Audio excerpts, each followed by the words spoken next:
Hello, everyone, and welcome to the fourth webinar in this year's CyberWise series. I am Andrew Roberts, your host, as always, and the Chief Cybersecurity Strategist here at MicroAge. It's great to see so many repeat viewers for our webinar, but I also want to welcome the new folks, too. I think you'll find today's talk very useful.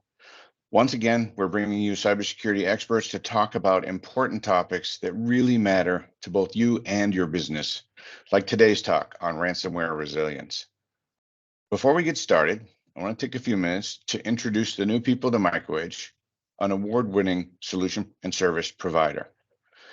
Here at MicroAge, we are committed to bringing our clients outstanding service and value that they have come to depend on. We work with thousands of companies and people like you from all across the country, and that allows us to bring cutting-edge technology and best practices from one industry to another, from small and large companies everywhere we go, to really make a difference in your business.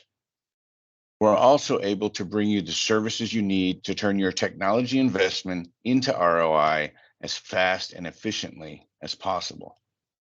And that's especially true when it comes to cybersecurity. Of course, I might be a little bit biased. Right now, I'm coming to you from Las Vegas. And the Black Hat Conference is happening just a few floors below me. And we're here because many of you can't be. And so we're doing the research for you. We are finding and evaluating the latest in cybersecurity technology so that MicroAge can help you navigate the crowded and often confusing cybersecurity marketplace.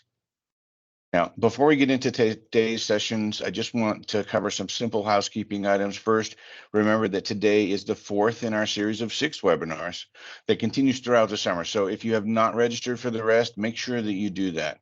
And second, if you have questions during the webinar, please drop them in the chat and we'll do our best to get those answered. Okay, so let's get to it. I'd like to introduce today's speaker, Nathan Balls, the Sales Engineering Manager at Rubrik, who's here to share his thoughts on ransomware resilience. Nathan, good morning. Good morning, everybody. Can you hear me okay? Yes. Awesome. Well, thank you, Andrew. I appreciate it. I want to make a quick note to say that, all the different things that we'll be talking about today, these are the pieces that we see from our perspective as a specific vendor. And I'm going to talk as general as I can, not about Rubrik in particular, although I do, of course, love where I'm coming from here, but for the expertise that Andrew spoke to, that MicroAge can really bring as a group to you as you look across the risks and considerations that we'll talk about today, where you get that holistic view of how these stories play across multiple vendors that you might be working with across your entire organization. So Andrew, thank you for that. And, for folks in the audience, if you hear me call out back that expertise, that is my favorite part about working with our partners. But let me make sure I've got control of the deck here. Real briefly on myself, I've been with Rubrik a little bit off and on for 6 years now, with a time at VMware before that, and a brief period with ServiceNow, working with their IT operations management and security stack before coming back and returning to Rubrik. Long before that, have a history as an in-seat engineer, last working actually at the US Amundsen Scott South Pole Station before moving over to VMware. So some fun in that background, but ultimately I've been here for our journey from infrastructure into cybersecurity. And for those of us who especially have been in the BCDR or the backup space, that move where we've historically thought about prepped for somebody making a mistake on a specific system or an entire data center outage, and now into a land of a malicious vector of attack where somebody's coming in and potentially doing things to our environment beyond what we are aware of, beyond what we know of, and happening over time as we respond in a live back and forth. It's a very different world than we all came from. And so how do we build a defense against that? What are some of those core principles that we see to build our way forward and to help be in the best situation and scenario for our company, for our peers? It's that world where what we do matters. It's literally life or death for companies and careers for the people next to us. So from a ransomware resilience standpoint, really what we're looking for is a few different areas of consideration here today. We're going to talk a little bit about what risks we see in the environment. We're going to talk about Immutability. I'm going to do my best to avoid buzzwords this entire presentation, and please keep me honest. Andrew, those of you in chat, holler at me if you hear me throw some acronyms or buzzwords out there. But immutability has become a buzzword. So what is it really? Then recovery is prevention. We're seeing more and more risks and dollar risks associated for our customers with lengthened recovery times. The vast majority of cost in a cyber response to an event is in downtime of critical applications that generate revenue for the business, and in exfiltration of sensitive data that is out there, either from a future lawsuit risk from customers or from a fine and compliance risk from agencies or policies such as GDPR or CCPA. And then a few trends that we've seen, at least as a vendor, in cyber insurance from some of our contacts in there, and some key takeaways and considerations. And as always, please ask questions, throw them in chat. I know Andrew had mentioned being a strong partner and is absolutely free to interrupt me with questions where they make sense. But as well, I'd be happy to work with MicroAge and follow up to any of those questions afterward. All right, let's see. There we go. So where is our company most vulnerable to attack? I'm going to throw out some statistics here, and what you're going to see, this is from Rubrik Zero Labs. This is an organization Rubrik built out as all of us who've moved from infrastructure and data protection into what everybody's terming as data security. Ultimately, we're trying to partner between infrastructure operations and security operations. Rubrik Zero Labs is our way to make sure that we're staying tight with the industry. It's run by a cybersecurity veteran by the name of Stephen Stone and his organization, and its charter is to purely go out and understand what risks are so that we can start making sure that our solutions are meeting those risks, or we're at least assessing and understanding the pressures that our customers are under. But what we're seeing is almost everyone has dealt with an attack of some kind, either directly or indirectly. And we're seeing that of those breaches in data, often there is an encounter of ransomware, an encryption event, along with a potential data exfiltration event. Those things are going hand in hand now. It's about distraction in the middle of stress. We're seeing that those malicious attacks are hitting major cloud providers, not just on-premises infrastructure. And more often than not, this statistic right here is what really was why I wanted to call this one out. It's related to a compromised credential. There's an opportunity for that malicious actor to find some way into systems and elevate their access and privilege. And we'll talk about how that relates to data protection in a little while later. That said, we can't ever forget about backups. Most of us in the industry who sell data protection products, we've kind of stopped talking about backups as much as we talk about security. Today's presentation hopefully will give you some understanding of why that is. But the reality is, everybody has a backup and recovery solution. I really would want to be in that 1% that didn't report having one. However, almost everybody has trouble with that solution. And is it, complexity to manage, complexity of the underlying structures? We'll see, again, risks that we'll talk about. But in the end, if you aren't confident in both the system that you've implemented, the use of it, and the ease of the use of it, all of those things are adding to recovery time. All of those things then have a absolute direct cost in the event of an attack, in cost to the business, in risk to the business. If we don't forget our backup, if we forget our backups, the malicious actors, the bad guys, they aren't. They generally will go after the backups and in some fashion be successful, 73% during those attacks. And the reason is, if we can't prevent data loss, then we have no ground to stand on. And most of you are familiar with this already, but it's absolutely worth our time to make sure we're all on that baseline. That without the capability to come back with our data from backups when it has been removed or encrypted or altered in production, we have no ground to stand on as an organization. A few other facts, and again, some of these feel free to screen cap them or go away, but ultimately we're just seeing constant growth. Almost everybody's encountered these in their organizations, 40% or more. Things that stand out to me though most, lots of our organizations who are encountering these attacks are paying some form of ransom. This is what really stands out. Because of the complexity of encryption, if somebody's encrypted all of your data, the time that it would take to decrypt it, the processing power that it would take to decrypt it, the fact that we're trusting that malicious actors are maintaining good software in terms of how they're encrypting and then decrypting our data, only 16% of those that we polled in this, of thousands of customers, recovered all of the expected data once paying the ransom. So even paying the ransom is not a guarantee that you will get the data. Which is why when we talk about the risks to our infrastructure in this presentation today, it matters that we are preventing data loss and that we are speeding recovery. Other thing, not just in that downtime risk, here's a quick few sets of statistics in terms of how much sensitive data an organization generally has. 1 out of every 38 files containing some form of sensitive data, sensitive company data, PII data, and the applied penalties to a typical environment. This is where costs can explode quickly. GDPR in particular, it's very, very easy to get into the tens of millions of euros or dollars in exposure to files. CPRA, HIPAA, risk exposure to sensitive data and the exfiltration of sensitive data, especially as things have shifted even in the past 2 years. More and more malicious actors are going after the exfiltration of data and just using encryption events to distract, using encryption events to slow a company's ability to understand what may have been exposed and where it got to. And if you risk that, then suddenly you can't understand where your data is. You don't get to share that with the CFO's office. The CFO's office, legal, can't report that to these organizations, and you end up with an assumption and fines associated that all of your data was exposed. Very hard and scary places to be. And lastly, a couple last statistics before we get into sort of the infrastructure piece and really get into the meat of where I'm going here today.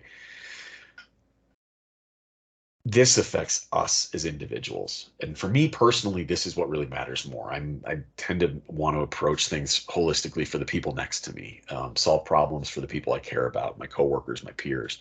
All of us are stressed about that, especially those individuals in an attack, worried about job security in the market that we're in, worried about loss of trust, worried about perception, frankly, just not sleeping. We're not being home. If we're in hours upon hours of recovery, we don't see our families. So for me, at least in terms of finding a purpose as to why we pursue these things, why we try to make them better for each other, this is my own mission. And that there are potential leadership changes, loss of customers, revenue loss, negative press. There is an estimated 5 to 10% gross margin reduction over the coming years annually after an event for any company. All right, so that's all the scary stuff. Now we'll talk a little bit about what these risks are so that we can start thinking about how would we shore up for these risks? How would we start saying these risks or gaps exist in my organization? If you can take away anything from this time, it's don't be afraid of these gaps. Let's call them out. Let's find ways to make them stronger, either with our existing solutions or with solutions we consider in the future. But here's the thing again, we're under attack. For those of us who manage infrastructure, who manage data protection, we have to assume that there is a breach. At some point, all the work our security organizations, our front-end organizations do to protect the perimeter, the network, applications, endpoints, to protect our front-end production data, somebody will fail to have a second coffee. Somebody will get tired. Somebody will click on the wrong link because they just were having a distracted moment. Doesn't matter how smart the people in our organization are. At some point, someone will make a mistake. We're human. It's what happens. And once that mistake is made, then those malicious actors go after our data, probably through a credential exposure, get some level of admin or escalation, and then either encrypt or delete this data or some subcomponent of how the architecture works. They get this. We have, again, limited abilities to respond in the choices that we have as a company or as individuals. So why is our data an easy target? Well, if we think about legacy architecture, backup proxies, servers, disk-based backup targets, can't talk today, data, production servers. I mean, we have many different components that are sitting in many different scenarios, may or may not have been virtualized, may or may not be on-prem. We're not designed for an adversary behind the firewall. That's never been part of our charter historically in the past 20 years. It's really only changed in the last 5 to 7 and accelerated greatly in the last 2 to 3. So we have to make sure, can our backups be changed at all? Is our backup architecture isolated from what it's protecting? If not, and say the malicious actor encrypts our virtualization data stores, was the command and control of our backup, command and control of some other critical system sitting in that virtualization platform? Did it just get encrypted along with the data stores underneath the vSphere environment? Are we running on insecure operating systems? Are we being attacked from that vector? Do we have things like MFA or retention lock enforced? Are we working from least privilege? We have to start asking these questions of, are we truly isolating our last bastion of protection?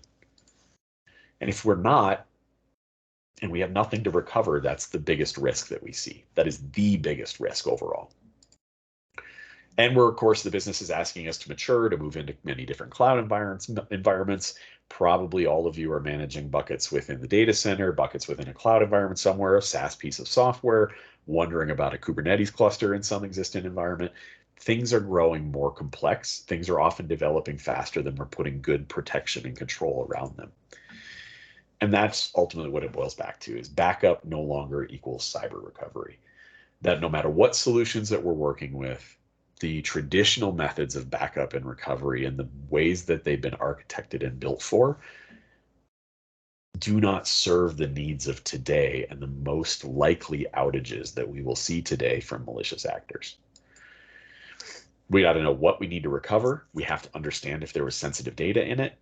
And we need to make sure that when we are going through that recovery process, we don't get stuck in the loop of recover, encrypt again, recover, encrypt again, recover, get failures, and slow that recovery process down. We have to be able to understand what that blast radius is in an attack, as well as be prepared to start answering questions for the board, for the CFO. Take and help our CIO, CISOs understand and arm previous to an attack, ideally. Are we good? Can we meet some baseline practices? Can we prove it on a regular auditable basis? And if we need to recover this critical system or that critical revenue generating system, how long would it take to recover it? So why are we stuck paying ransoms? Well, okay, ransomware locks down our data. We don't have a choice. If we have no data, we have to pay. Second, we can always attempt to recover it if we have prevented data loss, but we're still engaging IT operations and security operations and hoping in our organizations that these two groups already do a good job of speaking together. And this is something we talk about other large risks we've seen.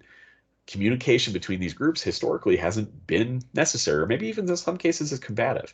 This is a great place, Andrew, for and for those who are on this webinar, for an appreciate series like this with MicroAge, where their expertise can come in and help try to break those silos of communication down, talk about the process that they've seen.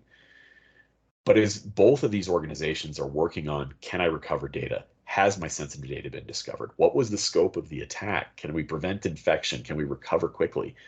If any of these questions go unanswered or can't be explored, again, we're paying the ransom and we're hoping for recovery.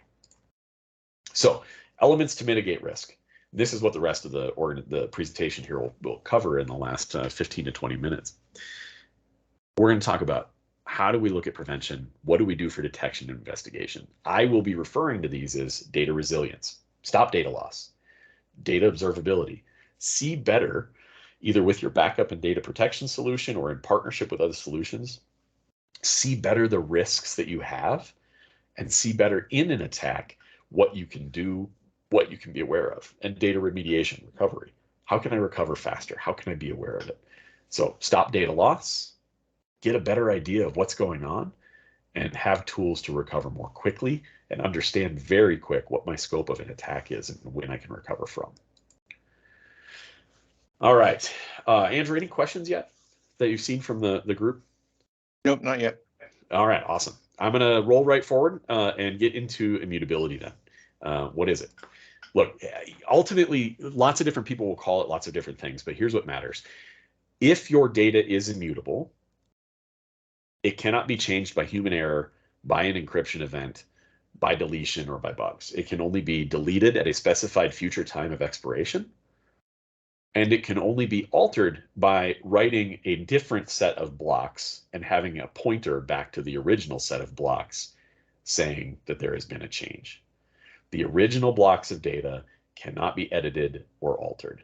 And that's really what immutability means at its core. Now, the problem is there are lots of different ways that you can break that core immutability if it's not written into all of the existent stacks of your solution. So when we think about immutability by design, here's my biggest takeaway. If any of you do not know the answer to this question, write this down, take nothing else from this presentation, immediately go and work with your organization to find out if we need to turn on a feature within our data protection solution for immutability, or the storage backing our solution. Is it on?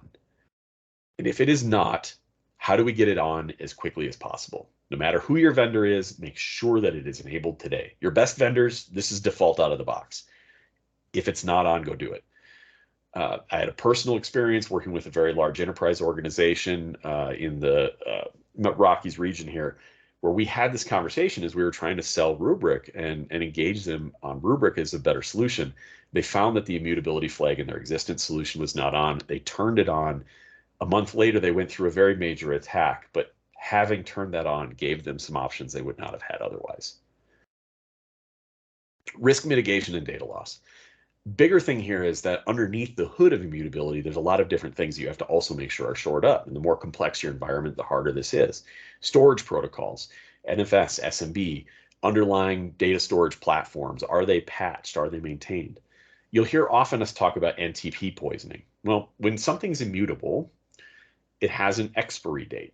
If I am writing that data block and saying for 30 days, according to whatever policy set was there, or however your solution applies it, if I advance NTP forward to 31 days, then that immutability is expired. And so what we're seeing with a lot of solutions is that, yes, they have some level of immutability, but it is tied to time, and it is tied to NTP and does not have some other way of protecting it. So if a malicious actor advances time, it doesn't matter, the data is deleted even if it was immutable. It's expired. Am I tightening down user access and identity through identity authentication, or limiting my Active Directory credential exposure with only using local admin accounts? Is the metadata of my data protection stored with the data? Or is that metadata on a separate command and control server, so that if, unfortunately, that command and control server was sitting on a virtualization platform and gets encrypted, I still have my data, but I have to go engage my solution vendor's engineering group to rebuild the catalog that accesses that data. And this gets back to, challenges we've seen with tape and even modernizing tape. A lot of existing solutions still have a command and control catalog that sits separate from the data itself. And that is a risk that we have to account for. And do I have any communication protocols that I need to also shore up? NFS, SMB, am I using modern versions of those? Are they patched across my solutions? Are they running in an encrypted fashion? Do I have some form of logical or physical air gap? And can I measure, audit, and report on all of these things on all of the storage locations that we are using? Everything can be secured. Most vendors out there today have a good solution. What you need to start asking is, what is the overhead of doing this? Is it worth the complexity, or do I want to look for a simpler system? Can we handle this in order to ensure it? Because we have to do this.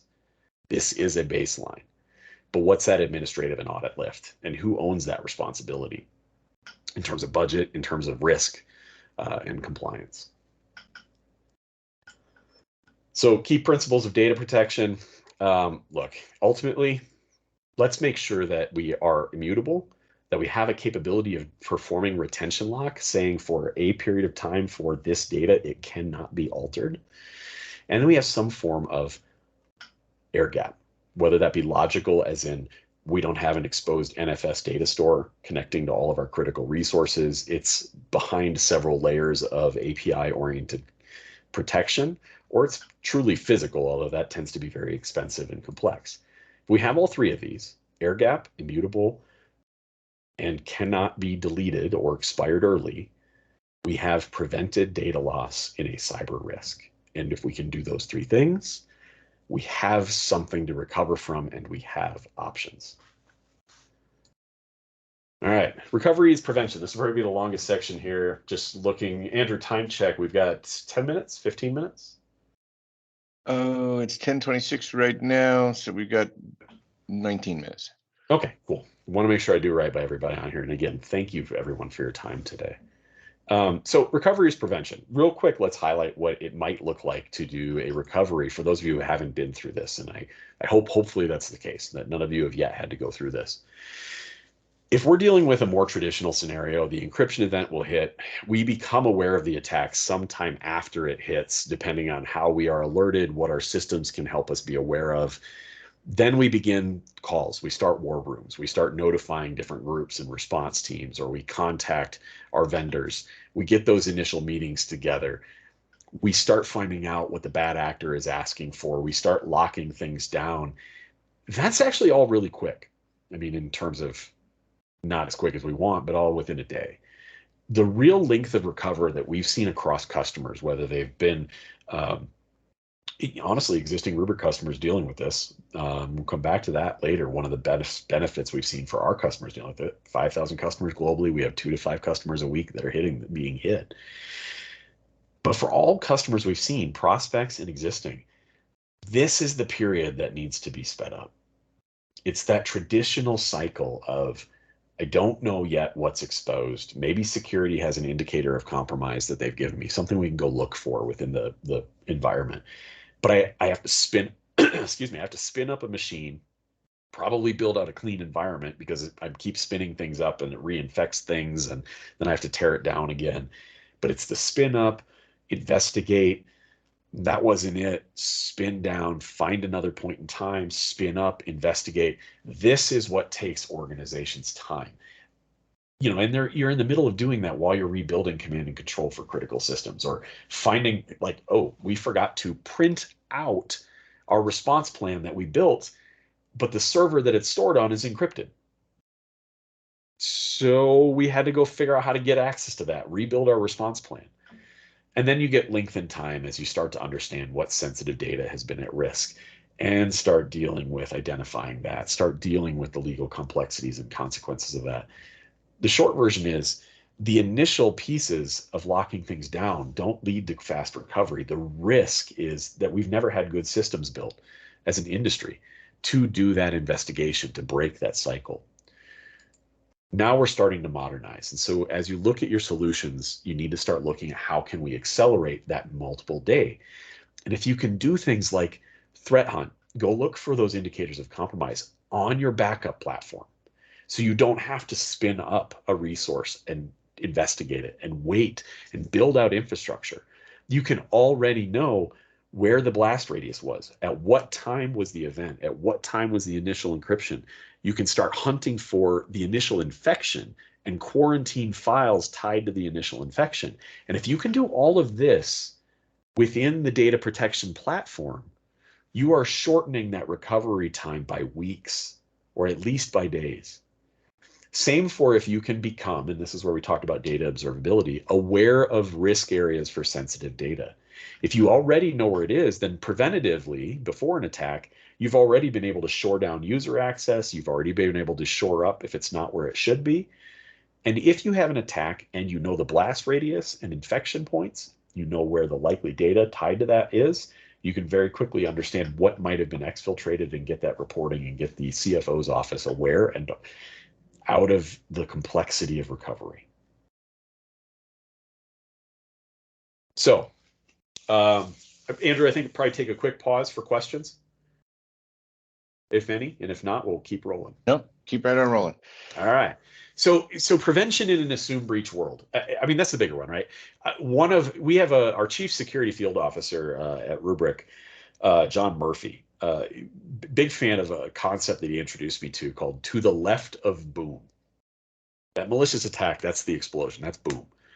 What can we do before that to make life after it easy? And it's peacetime, wartime conversations. So data resilience, prevent loss. This is the baseline we all walk away with. Make sure you have immutable data in your environment within your data protection platform, and let's make sure that we can prevent data loss so we have something to work off of, no matter how long it takes. So preserve against that, first and foremost. Native immutability is preferred, but some level of immutability. And then we start thinking about how do we secure access and control and secure risks of the protection environment. Is it a converged secure solution design? Preferably hyper-converged, preferably isolated, preferably API access to your workloads only, as opposed to sharing out a big NFS data store or large data store objects or S3 storage and communicating directly with the storage. Is it encrypted at rest? Is it encrypted at flight? Do we have environmental controls in order to maintain user access? IAuth, through identity authentication through multi-factor or SSO. Do I have things like two-person rules or multiple quorum rules to ensure that for our most critical data or our most critical policies that are driving backup, nobody can get access and say, instead of 30 days of protection, we're just going to go delete it all right away? Do I have a local admin preference? And I know security is difficult and often leads to administrative overhead, especially for managing local administrator accounts versus, say, Active Directory groups, especially in large organizations. But almost every attack that we've reviewed with, from a Rubrik perspective, at least the data that we've seen, there has been a credential exposure. Regardless of what your LDAP platform is, although most of us are using Active Directory, if there is a credential exposure and if we are using those groups to protect our most critical data, everything's at risk. That's keys to the kingdom. So we have to make a cost analysis of effort versus time and consider that for full admin control of our key data storage solution or data loss backline, that we limit administrative control and function, even if it makes it more complex or burdensome. That we look at NTP protection, either that the solution does it or that we shore up our NTP. However it is in our organization, we get access to NTP, that we form some type of air gap. If preferably it's logically built into the solution and it's by default and by design with API-based protocols, that we have a regular security audit of the data protection solution. We'll talk towards cybersecurity insurance trends as to why that's important. And that we have simplicity of management, because holy cow, every one of us wears 100 hats, maybe 1,000 hats if we're in a small enough organization. This matters most, but I can't focus all my energy here, or all the production needs that I have on my plate, they fall down and everybody's mad and frustrated, and I'm not getting the need and the air cover I need to do this core responsibility. So am I working with solutions that give me the capability to have a simplicity of code base and management and integrations? If any of you had to struggle a little over a year and a half ago during the initial pieces of Log4j with multiple systems, or with a given system that had multiple different components, and you waited for all the different vendors to help you understand where different exposure points were, this again gets back to why a hyper-converged solution may be the right choice for data protection. Single vendor to look for when you encounter things like a Log4j that potentially hit all of us with all the different libraries of risk. If peacetime's complex, what's wartime going to look like? That's the takeaway here. Finally, adding observability. So we've given you a capability of having good passive value until a worst case scenario where it's active value of data availability, no data loss. But now how do we give you, I mean, we're protecting that data anyway, right? We have all the metadata for it. We have good information about it, and we have to go through that to protect our organization. So how do we use that now to give good observability to the data, to get some extra value out of what would otherwise be passive? So let's start looking at those critical business risks without having to add agents to production, without adding more systems that we have to manage, and instead turn on things that can start analyzing for sensitive data discovery across our backups, and maybe integrate, with data loss prevention solutions for exfiltration prevention. The hardest part to me about sensitive data is it's usually reliant on humans to identify what's at risk, to identify it clearly, and to know where it is. Most often, we don't fully know. So if I have an automated solution that can get me 80% of the way and it runs on my backup platform, that's incredible. That's most of the way there, while I worry, from a process perspective of trying to solve that human piece for our most critical information. Can I automate activity detection? Can I have some form of solution that's helping look for ransomware or anomalous events, or, and many solutions are starting to look at this, both at a file and a user layer. But these are advantages to go explore with your vendors and your existing solutions. And can I automate that detection and filter that into security information event management systems, SIM systems, or into orchestration response systems?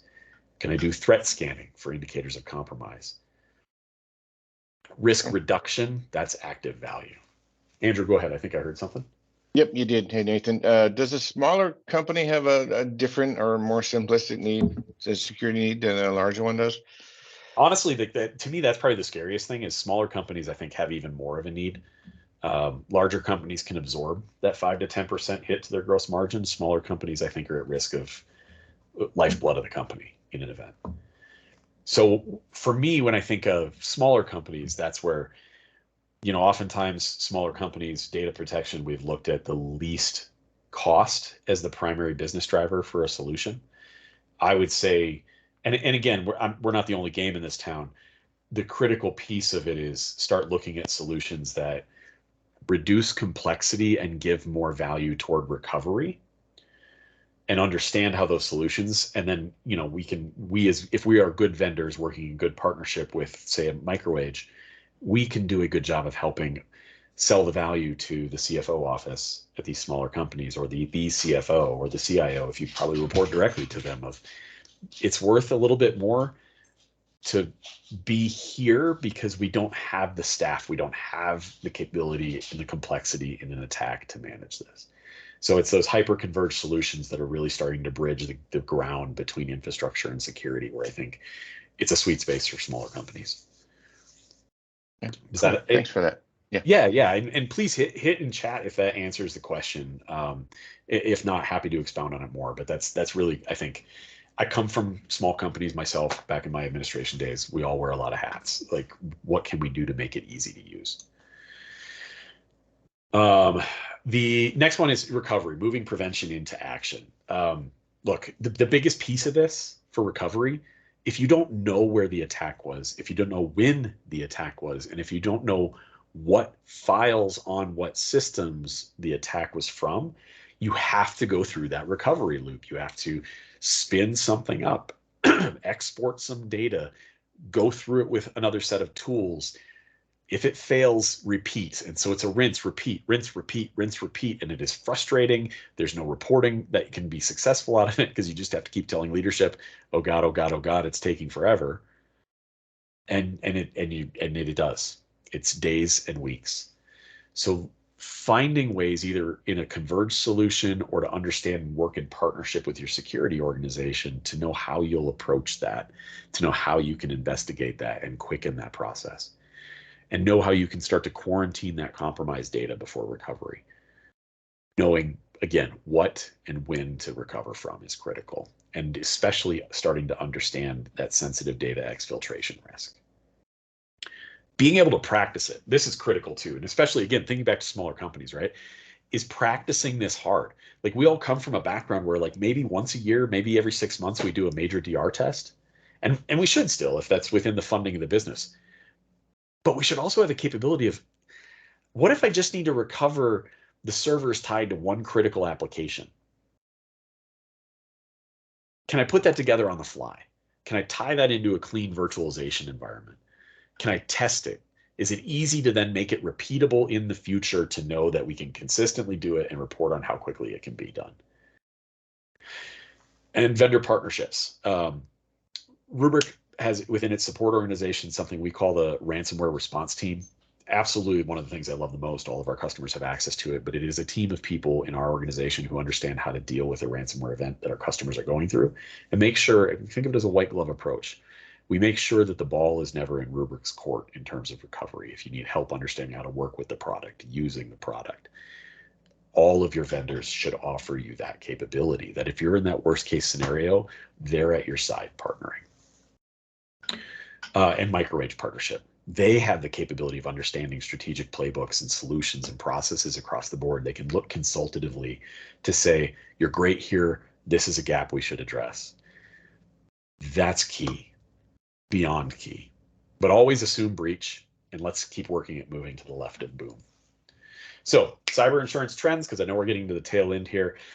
Just a single slide here, some things that we've seen, because claims are up since 2012 by 430%. I have a personal fortune of knowing a couple of key people within cyber insurance practices at a few large brokers, and I've had some interesting conversations with them. But underwriting standards are changing. Really what it is they're now starting to just get much more specific about these different policies for multi-factor authentication, endpoint detection and response, patching cadences, end-of-life software and hardware, backups.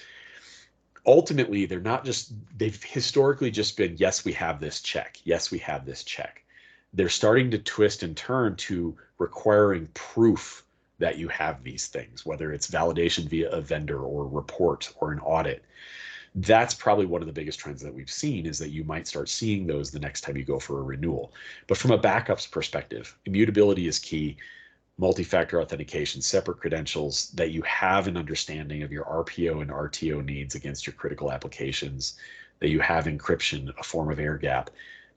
Find a solution that makes this easy for you, or work with MicroAge to help understand how you can address these things.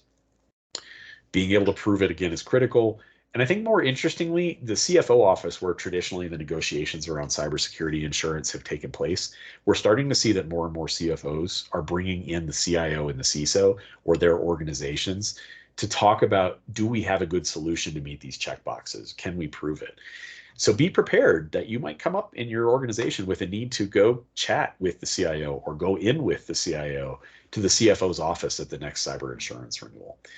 And if these cybersecurity brokers who run with these insurance policies, they're also starting now to start looking to understand best of breed vendor solutions.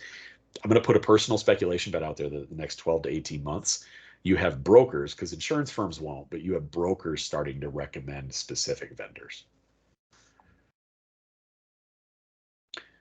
Lastly, key takeaways for today. Prevent data loss as a baseline. And again, if nothing else from today, if you do not already know that your organization has an immutable architecture for your data backups, go find out how to turn that on and go after it.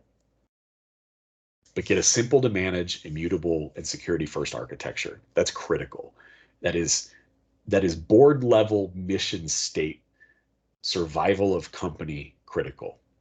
And that's a massive change for us in how boards have considered it, or moved from what used to just be a checkbox for backups into, this is lifeblood of the company and the mental sanity of the people next to you if you ever have to go through an attack. But let's minimize those exposure risks and minimize the command and control risks through things like authorization considerations, privilege conversations, or legacy architecture that exposes underlying components and has to trust other vendors and other systems.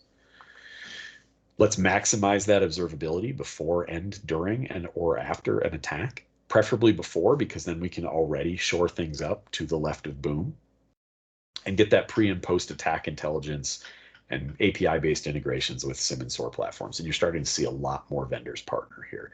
This is, again, an area where MicroAge's expertise about who's doing what and how they're doing it and what makes your life easier is critical. And lastly, minimize recovery time. Let's utilize tools to simplify that blast radius detection. Let's know quickly what we need to recover, when we need to recover from it, and where those infected files are, so they can be automatically quarantined and prevented during recovery of critical systems from coming back out. And let's get that recovery practicable. Let's make it repeatable, adjustable. That's critical, especially with malicious attacks altering their behaviors regularly. And let's make it audit capable. And let's engage our vendors in partnership for cyber recovery best practices. Honestly, all of us are starting to see this regularly. Again, you heard me maybe note 5,000 plus global customers at Rubrik. 2 to 5 of our customers a week are going through active attacks. We have definitely seen best practices, not just what we call out for prospect customers, but even with our customers. Hey, we've seen customer A do this, and they can move from 5 days for recovery to 2 days for recovery. And it was process, not by this solution, just all they did was build into their playbook to call our ransomware recovery team, our ransomware response team, excuse me. And that actually saved customer A a couple of days in recovery versus customer B, who spent a couple of days trying to figure out what to do before they even engaged us as a vendor. Those types of behaviors, your vendors and your solutions should be able to help you with. And with that, just real quick call out, like, I am proud of working for Rubrik. We've had an exciting day of announcements in a hard market. Furthest to the right in vision again with Gartner, very strong in our strategy in the Cloud 100. One thing I will call out of 5,000 plus customers being affected globally regularly by attacks, we have not yet, or frankly, based on some things we'd love to talk to you in depth about some other time, we have not seen an incident of data loss. That is a claim and a calling card to Rubrik that I will trumpet forever is that we have not seen a data loss event at any of our customers in an attack. But again, thank you for your time today. Really appreciate it. Happy to stay for questions or follow up long term after Andrew, anything we can via email as well.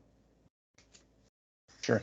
Thanks for that, Nathan. Looks like we're almost out of time, but if you have a few minutes to hang around, I'll hang around too for questions. But for the people that have to go, I do thank you for sharing today. I know I learned a lot, and I hope those did too.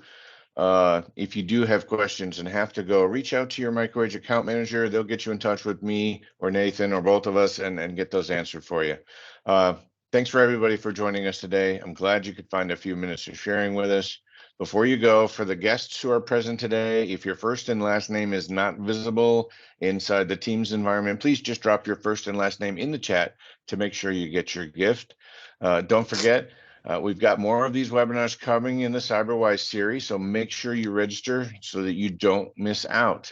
Our next webinar is August 30th, and I look forward to seeing you then. And we'll hang around a few minutes if you have some questions. So thanks. Thank you all. And actually, Nathan, yeah. While we're waiting for any questions that are in there, some companies, and I'm sure this doesn't apply to any of the people on the webinar today, but some companies do regular file restorations from backup because, Joe in accounting deleted something or lost a file, whatever, right? And they're using that to check that box for Sarbanes-Oxley saying, yes, we test our backups. Yep. You and I both know that's not good enough.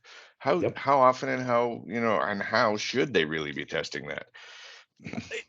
I honestly, every business is gonna, how often you can test ultimately gets back to what is the business going to invest in you. But things I've seen that are most successful, first, work with a solution vendor where testing recovery is simple. Like they have some form of live mount technology where it's easy to spin up. You don't have to carve out additional storage for it. Somehow it's tied into the existing solution, but it's easy to spin it up and validate it. The nice thing is if you can do that with an existing solution is that, again, if they're an API first oriented company, you can usually, whether in partnership with a MicroAge or if you've got the right expertise in-house, write a pretty quick PowerShell script that would do something like spin up several critical systems, hit them with PowerShell to validate or Python to validate a couple of key aspects. Say if it's SQL, you could tie in a couple of SQL queries to make sure the data is healthy, and then spin it back down if no anomalies were detected or no errors were encountered. And what we've seen historically with that is we've seen a lot of companies where maybe they did a major DR related test once every few months for critical database systems. Now it's an automated process that happens nightly or every week, and nobody's even bothered by it unless there's an error, and then they go investigate it on Monday when they get in the office. Okay, cool. I didn't see any other questions come in, so with that, why don't we call it a day? I want to get back down to Black Hat and continue that cybersecurity research I'm doing. So thank you everybody for joining us, and we'll talk to you next time. Awesome. Thank you very much, and thank you, Andrew.